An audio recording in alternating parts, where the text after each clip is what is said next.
que fais-tu là? Tu passes dans le coin? J'apparais dans la machine, je suis sortie de la machine. D'accord. Bonjour. T'es un génie en fait. On est tous des génies. On est tous des génies. Ouais, on est tous des J'ai génies. pas de proté de lampe pourtant. Y a pas besoin. Génie. C'est dans l'air quoi. Ouais, c'est dans l'air. Ok. C'est en toi. C'est Non, en sans déconner toi. maintenant, c'est en toi. Qu'est-ce que tu penses de la vie? Qu'est-ce que je pense de la vie? Je pense que la vie, c'est honnêtement une expérience juste magique. Vraiment magique, magique, et qu'on a la chance d'être ici, on a la chance de pouvoir expérimenter plein de choses avec tous nos sens, avec des sixièmes sens, avec plein de choses. On a la possibilité de créer tout ce qu'on veut. Et je trouve que la vie, c'est vraiment chouette. Et c'est un gros cadeau. Cool. Ouais. Et chaque Biarritz? Et chaque Biarritz, c'est top. Déjà, les deux cocos qui l'ont organisé, c'est vraiment cool. C'est vraiment des cools.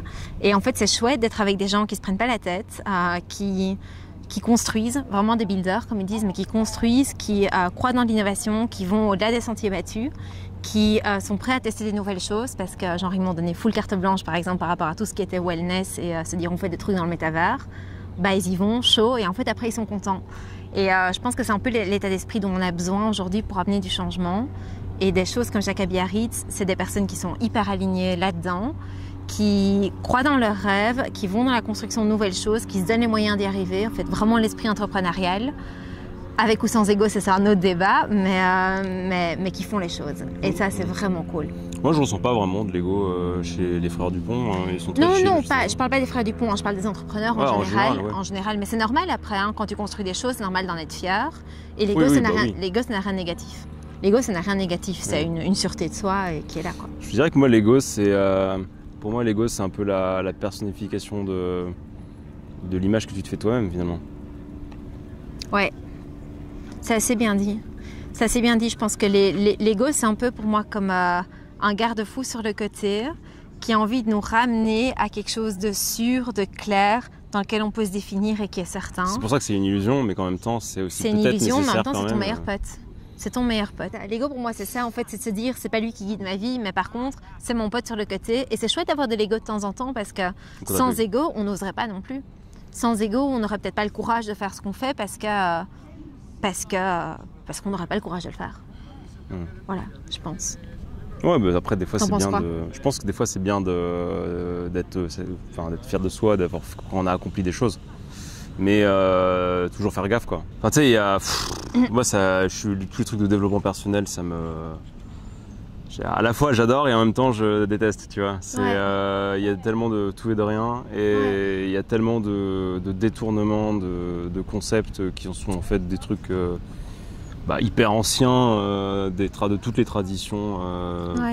Enfin, tu sais, il y a des traditions, genre la tradition brahmanique, c'est un truc qui est assez vieux quand même. La tradition, les taoïsmes et ce truc-là, le bouddhisme, il y a plein de trucs. Puis même, tu prends la philosophie bouddhique, les philosophies chinoises anciennes ou même le yoga. Tout, hein. Il y a, dans ces philosophies anciennes, il y avait déjà tous les savoirs de l'univers. L'Égypte antique et la manière dont, par exemple, les pyramides ont été construites, leur savoir de l'être humain. Des antennes Starlink, non? Ouais, c'est ça. Elon Musk avait déjà mis une à antenne Starlink. C'était un zombie, ouais. Mais un reptilien robot du futur. Ils avaient une connaissance, ils avaient vraiment une connaissance scientifique humaine de l'univers, du microcosme et du macrocosme qui était hyper développée. Ouais. Beaucoup plus que ce qu'il en est maintenant. Ça, c'est intéressant, c'est toujours des trucs de microcosme et de macrocosme. C'est la même chose. En fait, c'est ça, ouais. Tu vas dans l'infiniment petit et l'infiniment grand, c'est infini. C'est la même chose. Ouais. C'est ça qui est rigolo. Ouais. C'est très chouette. Alors, raconte-moi ton expérience avec ton wellness. Qu'est-ce que t'en as... C'est la première fois que tu faisais ça? C'est quoi ton histoire par rapport à ça? Et pourquoi tu t'es venu à faire ça? Qu'est-ce que tu as fait pendant chaque Biarritz? C'est beaucoup de questions, ça. Non, mais raconte-moi l'expérience. Raconte-moi l'expérience, ouais. Comment tu l'as vécu et comment les gens l'ont vécu, les retours que tu as eus. Ouais. L'expérience en tant que telle, donc pour remettre le contexte, ici à Jacques Biarritz, on a diffusé une méditation, enfin on a proposé une méditation dans un visuel immersif et un bain de son dans un visuel immersif qui ont été co-créé par le réseau de Seeds, qui est un projet collectif, on parlait de l'intelligence collective, un projet collectif que je guide et dans lequel on propose plein de thérapies différentes qui sont corporelles, qui sont mentales ou qui sont spirituelles, parce que tout le monde peut avoir besoin de choses différentes. Donc du coup, ici à Chaka, c'était une première. C'était la première fois qu'au sein d'un métavers, on proposait des pratiques qui sont partagées au sein de Seeds, comme la méditation, comme le bain sonore, qui en fait nous font du bien, parce que c'est ça le but, c'est vraiment d'expérimenter des choses, d'expérimenter des choses qui nous reconnectent à nous-mêmes, qui nous font du bien et qui nous alignent vraiment sur ce qu'on est et ce qu'on est censé faire. Donc c'était cool de le construire. Mon expérience personnelle par rapport à ça, c'est que honnêtement, full gratitude, full gratitude. Déjà de matérialiser des choses que je vois dans ma tête depuis longtemps, de deux, de voir que ça a pu apporter du bien aux personnes qui étaient présentes et puis aussi que ça interpelle les esprits, qu'on se dit ah ouais, il y a quand même un champ des possibles qui est possible et en fait il y a peut-être du bien dans des choses comme des réalités virtuelles qu'on a tendance à catégoriser comme c'est juste du gaming et c'est pas bien.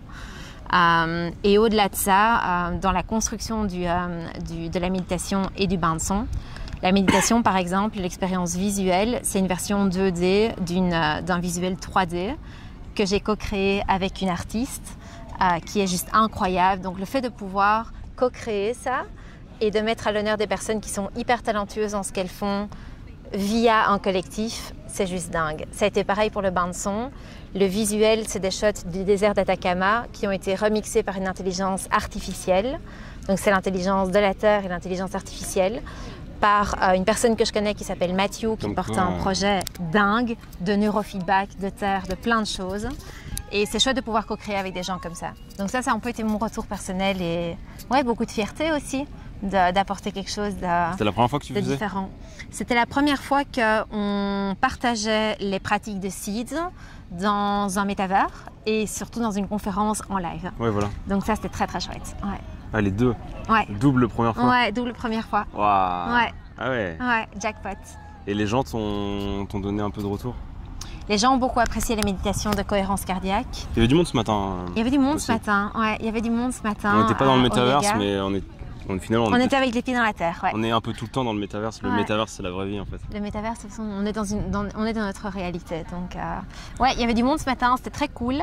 Et c'est chouette aussi du coup de pouvoir proposer en fait cette optique multidimensionnelle, de se dire, il y a des choses que tu peux vivre en présentiel, derrière ton ordi sur un site web ou dans un métavers, et en fait d'aller chercher ce que tu as besoin et ce qui résonne pour toi. C'est vraiment ça le but. Et je pense qu'il y a beaucoup de potentiel si on laisse les gens retourner à leur propre pouvoir de décision et prendre les choix qui sont bons pour eux.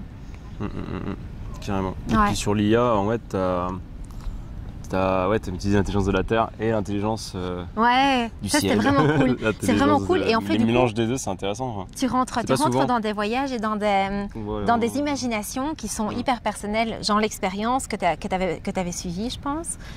Moi, elle me faisait vraiment imaginer qu'il y avait des portails depuis le désert d'Atacama qui te permettait de rentrer dans une autre réalité. Mais je suis sûre que chacun l'a expérimenté de sa propre manière et c'est cool d'ouvrir le champ des possibles comme ça. Ouais. Trop bien. C'est vraiment chouette. Merci. Merci. À toi. Qu'est-ce qu'on dit aux gens ? Merci la vie. Merci la vie. Merci. Et abonnez-vous à MetaFox. Oui, et suivez Seeds également, seeds.com. Connecting the dots.